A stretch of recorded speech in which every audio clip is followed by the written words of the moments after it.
Juana Ramírez de Asbaje s'est assise devant des théologiens prestigieux, juristes et mathématiciens.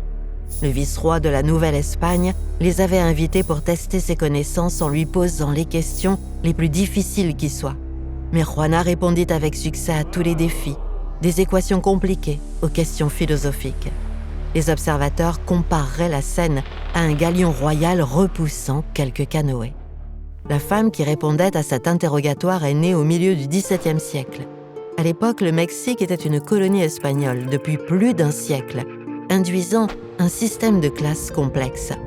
Les grands-parents maternels de Juana, nés en Espagne, étaient membres de la classe la plus respectée du Mexique. Mais Juana était née hors mariage, et son père, un capitaine militaire espagnol, laissa sa mère, Doña Isabel, élever seule Juana et ses sœurs. Heureusement, les ressources de son grand-père permirent à la famille de mener une vie confortable, et Doña Isabel fut un bel exemple pour ses filles qui géraient avec succès l'un des domaines de son père, malgré son illettrisme et la misogynie de l'époque. C'est sûrement ce qui a conféré à Juana cette confiance en elle. À l'âge de 3 ans, elle a secrètement suivi sa sœur aînée à l'école.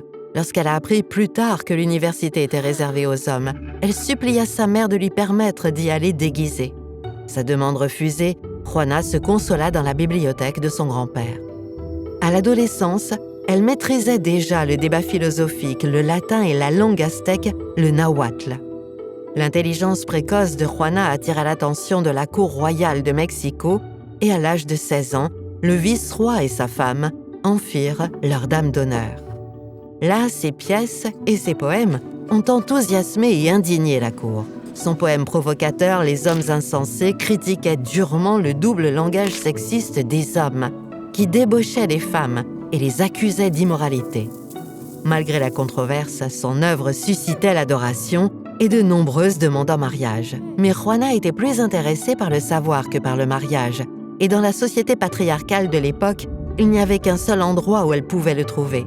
L'Église, encore sous l'influence zélée de l'Inquisition espagnole, permettrait à Juana de conserver son indépendance et sa respectabilité tout en restant célibataire. À l'âge de 20 ans, elle entra au couvent des Hiéronymites de Santa Paola et prit son nouveau nom, Sœur Juana Inés de la Cruz. Pendant des années, Sœur Juana fut considérée comme un trésor de l'Église. Elle a écrit des drames, des comédies et des traités de philosophie et de mathématiques, ainsi que de la musique religieuse et de la poésie. Elle a créé une énorme bibliothèque et reçu la visite de nombreux érudits. En tant que trésorière et archiviste du couvent, elle protégea les intérêts de sa nièce et de ses sœurs, des hommes qui tentaient de les exploiter. Mais son franc-parler a fini par créer des conflits avec ses bienfaiteurs. En 1690, un évêque publia une réponse suite à la critique d'un sermon écrite par Sœur Juana. Dans cette publication, il conseilla à Sœur Juana de plus se consacrer à la prière qu'au débat.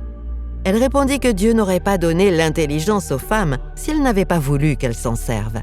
Cet échange a attiré l'attention de l'archevêque conservateur du Mexique. Peu à peu, Sœur Juana fut dépouillée de son prestige, forcée de vendre ses livres et d'abandonner l'écriture. Furieuse de cette censure, mais ne voulant pas quitter l'Église, elle renouvela ses vœux. Dans son dernier acte de défi, elle les signe « Moi, le pire de tous », avec son propre sang. Privée d'études, Sœur Juana s'est consacrée à la charité et en 1695, elle est morte d'une maladie contractée en soignant ses sœurs. Aujourd'hui, Sœur Juana est reconnue comme la première féministe des Amériques. Elle a fait l'objet d'innombrables documentaires, de romans et d'opéras et a figuré sur le billet mexicain de 200 pesos. Selon les mots d'Octavio Paz, lauréat du prix Nobel, l'œuvre de Sœur Juana n'est pas que le produit de l'histoire. Mais l'histoire est aussi un produit de son œuvre.